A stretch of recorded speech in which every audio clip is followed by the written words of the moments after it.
Aloha worlds, and welcome to another episode of The Queer and the Queen. I'm Jacobi, act like you know me, Jones, and today I have with me violinist, singer, songwriter, and composer extraordinaire, our dear friend Phoenix. Welcome to the show, Phoenix. Oh my God, I'm so excited to be here. So happy to have you here.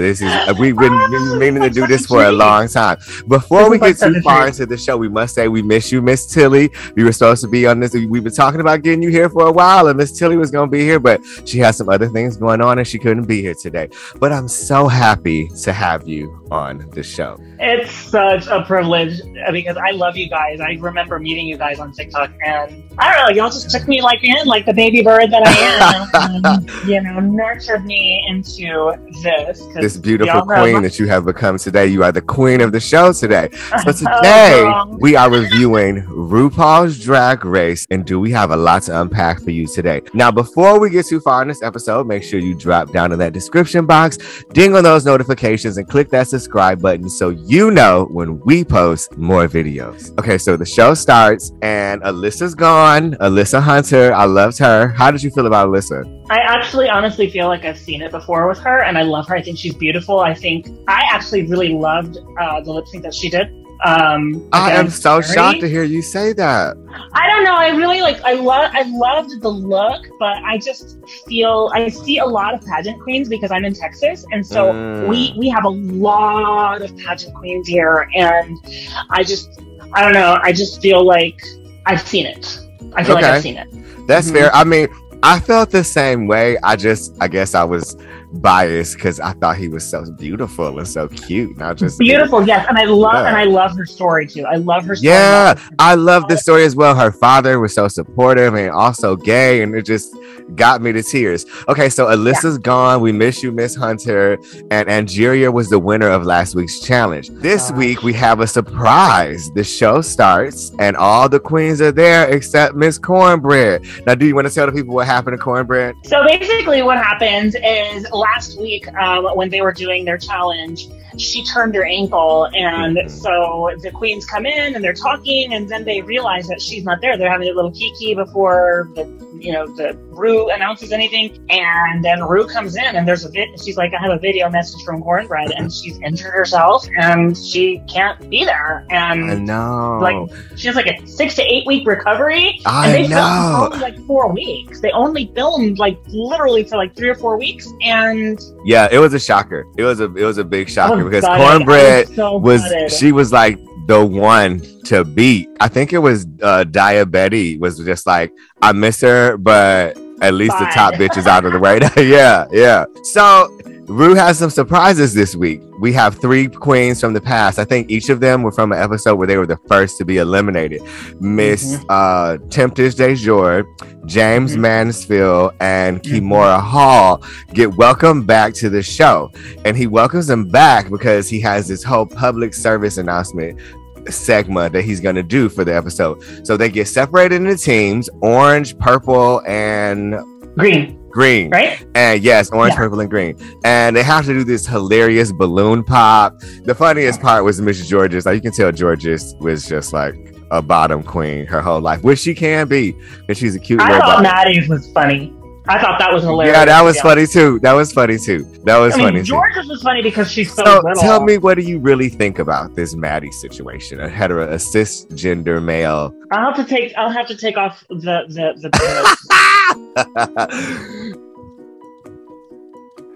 Is that what you think? I love him and I love her, but they made such a huge thing about it, and now I'm confused. I love him and I love her as well, like you said, but there's this part of me where it's just like, I don't know, Maddie. I don't know. It just reminds me of the gif of little sis at Disneyland eating her mac and cheese, wanting to be left alone, and it's Snow White right in her ear being like, you're happy to see me here, you really are, and sis is like, it's like yeah, I just feel like Maddie's great. I don't know if I want him to be really bisexual or gay, or really I feel like most men who are bisexual tend to not want to say they're bisexual because then they're just labeled as gay. But all I know is it is a bold, beautiful scenario that this heterosexual man can be so comfortable to dress up in makeup and become a queen and has a girlfriend that supports it. I mean, whatever. Okay, so moving on, they get to this segment where they have a runway show called Spring Has Sprung. Okay, and George's look was the first look. What did you think of George's? God, I'm just gonna sound so negative, but I just feel like I've seen it. I feel like I've seen it. It felt like Crafts Day to me. Ooh, but that's what it is, though. They're that's a part of the competition or the challenge is, you know, you have to create a look. I just had a moment like Miranda Priestley, like when she's like, spring florals, how innovative. Like that's the moment that I feel like I had. You said spring has sprung, and immediately all we see is florals, and I'm like, there's other layers to spring. Like true. There's other layers. So. You loved who? I actually love the Easter Bunny, like the Playboy Bunny. Orion? I like the concept. Okay, girl. Okay. So I loved actually, as much shade as we just threw, I really liked Maddie. Maddie came out in the rainstorm, which was so different.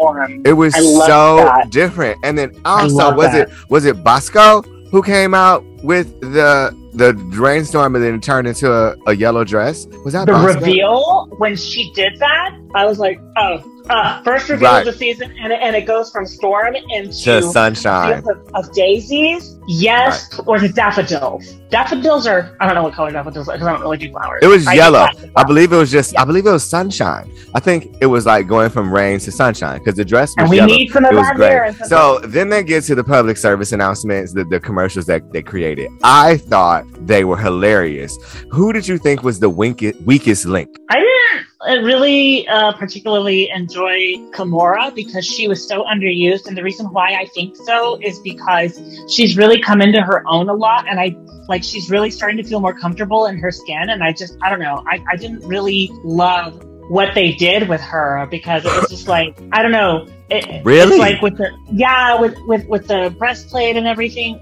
It was so. I wanted even the final product. The final product. You thought Kimora was. I thought Orion was the weakest because Orion was. I thought you meant of like the returning queens. Of all of them.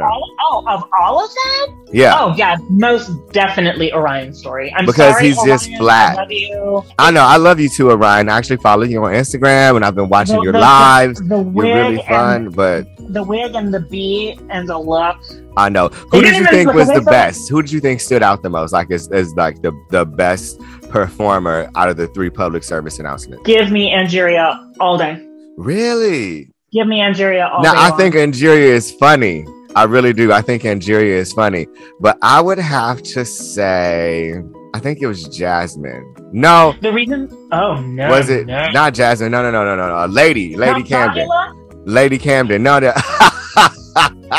that was so funny too. Maddie was making so much fun of her in the confessionals. It was hilarious. Not Count Chocula, just the Count from Sesame Street. I said Count Chocula, but yeah. That was some funny shit. Now, the public service announcement was based on Save a Queen Awareness, which is this hilarious concept that Ru came up with. They were all funny to me. I really thought all 3 were hilarious, though. Like they pulled them off. Now, I did think that, and you know who my favorite out of the 3 queens that got brought back would be James Mansfield. He was funny. Funny. All-Star 7. So you remember them. The only one I didn't remember is Tempest du Jour. I was just like, who is this tall old man? But then once they showed the flashbacks, I was like, oh yeah. So they do their Spring is Sprung runway show. They do the public service announcements. Everything's hilarious. The dresses are beautiful. Georges was beautiful. Carrie was beautiful. Angeria was beautiful. Deja. They all look great. I think they all look great. I'm a little biased with the Carrie thing. Now, I'm not biased to the point where I was. I know. Yes. The reason why, though, is so as you may know from our other lives that we've done, I'm a huge fan of Power Rangers. Thank you very much. But if you look at her costume and then look at the costume of this monster that I'm going to send you, it was literally Carrie's. When I saw it, I was like, oh, it's the flower monster from season 2 of Power Rangers. I mean, I could see how you could take that away, but I do think and it was also really top heavy. It was like a lot going on. And Angeria, to be honest with you, I mean, Angeria, you said Angeria was your favorite public service announcement, because Angeria's costume I thought was the worst because it just didn't fit properly. It didn't fit properly. Now, I believe the winner was the not winner, but the best outfit. I believe it was Jasmine Kennedy, where Ava Max was the celebrity guest judge. I forgot to mention that. And Ava Max mentioned that I would wear this in her performances. That was Jasmine's Jasmine's outfit. Yeah. Yeah. Her runway was really good. I will say I am not the biggest fan of Jasmine Kennedy. Why? Everybody says she talks too much. And you know what though? Let's go back to the previous episode because we've been watching the way Kornbread read her about, girl, you talking too much, you doing this, you doing that. You know, in order to have a conversation, you need to stop talking and let someone else speak. One of my favorite things is you listen with your ears, not your mouth. I agree, but I do think that Kornbread went way too hard on her. But again, what we don't know is what's happening when the cameras are off, or how much they don't really get to see each other when the camera's off, and they just basically go to craft service, but they can't hang out or anything. They can't hang out. Are you sure about that? I would hope that they could. Want to make sure that they basically have them isolated from one another, so all the moments that are like cute moments can be captured on camera. They like unless they're eating, but what I heard, if they're sitting there eating, they can, like, if they're starting to have kikis, producers will walk up to them and say, shh, save it for the cameras. Yeah, that makes sense. That makes total sense. That makes total sense. Okay, so we get to the end of the show, and Bosco is the winner of this week's challenge. Now, Bosco did do good in the public service announcement. And I thought Willow Pill did really good too, but Willow's like a natural. I want her to win. Right. And I love her. Yeah, I do too. So much. I do too. I love her. And to be honest with you, Willow Pill has a banging body. She really does. And she knows how to contour. Right. She knows how to like proportion her body. She knows how to beat that face. Yeah. Her wigs are crazy. She looks amazing, and like the whole package is like, yes, I want this little girl to win.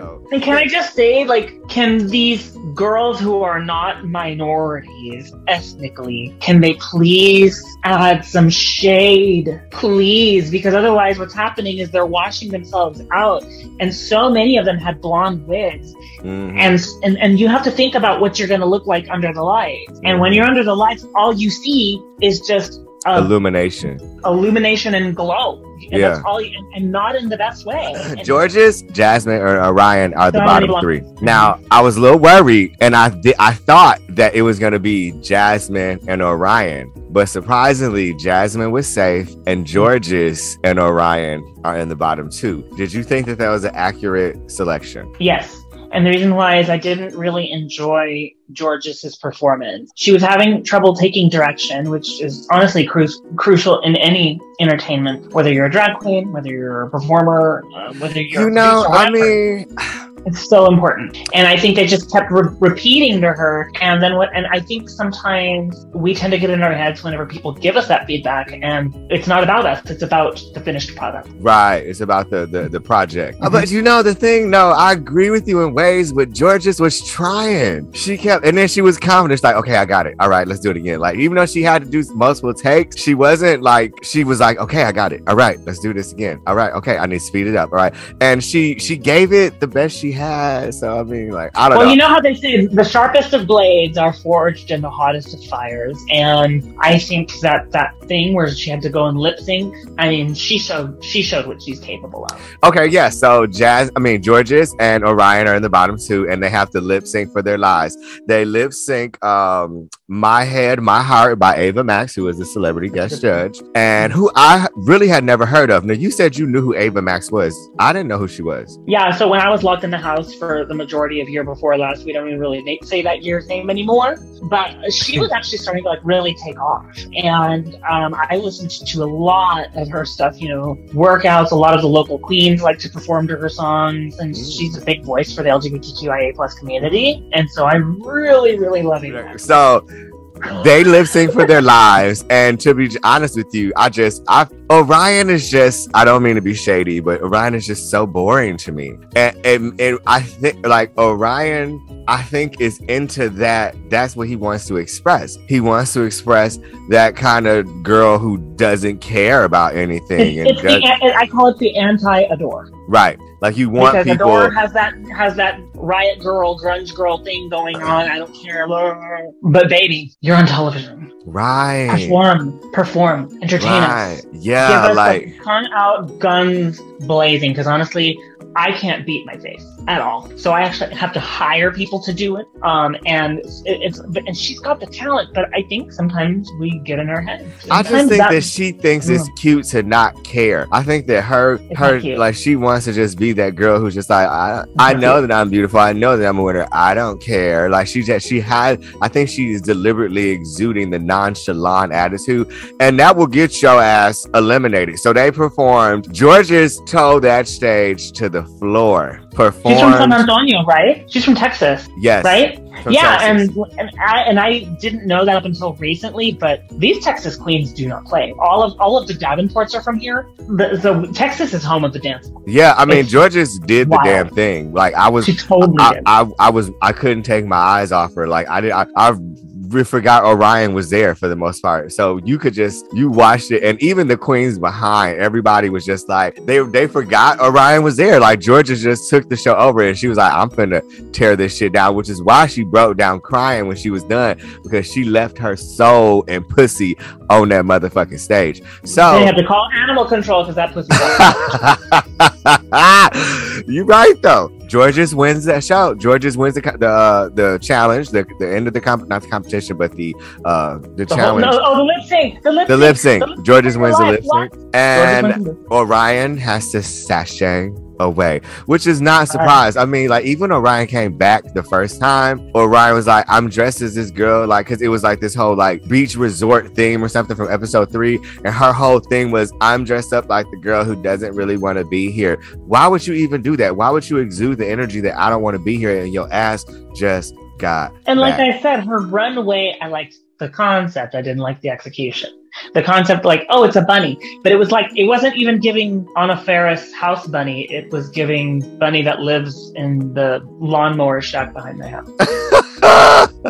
But you're right though. It's like her. She exudes the energy of like, I don't care. I don't want to be here anyway. And she thinks at the end of the day, the only voice that you have really against you is the one that's in your head, and that's the one that she can't overcome right now. At least not for that.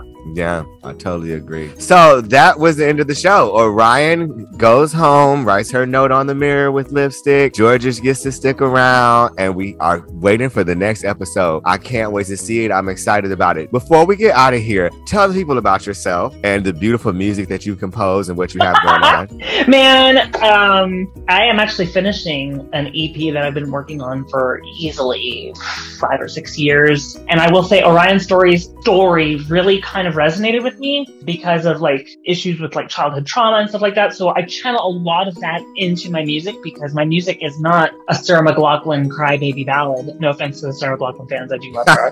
But my stuff is like, it's EDM, it's tropical house, it's chill down tempo music, and it's fun. It's music that just kind of reminds you that, you know, even if the fall and winter are here and kind of bringing our spirits down, the summer is a state of mind, baby, and it will be here. I'm going to link everybody in, but where can they find it? Are you on Spotify, iTunes, all You that? can find me on Spotify under Omar Phoenix. You can also find me on Instagram at the Omar Phoenix. And I'm also on Apple Music as Omar Phoenix. Okay, awesome. Well, thank you so much for being here today, Omar. This was the highlight of the beginning of the week for me. I love filming this stuff. I love doing this. I'm so happy we got to have you. We miss you, Miss Tilly and Miss Nice Nasty. Maybe one day all 4 of us will get to be together and perform an episode. Jacobi, you're suggesting a 4-way? You know, Miss Nice Nasty is polyamorous, so she probably be down. But I have never. I mean, I'm not. I'm all all week, but you know, I have never done such a thing. Have you ever had? Have you ever had 4? Yeah, no, No. I'm a one at a time girl. Unless we're talking about tacos, then I can have like 8. Right, tacos. Right. So that is all that we have for you today. Thank you for watching. I'm gonna link everything with Omar, everything with me. Make sure you go follow Miss Nice Nasty and Miss Tilly too. They're away on hiatus doing their own things. Love yourself, and as we always say, don't forget to smile.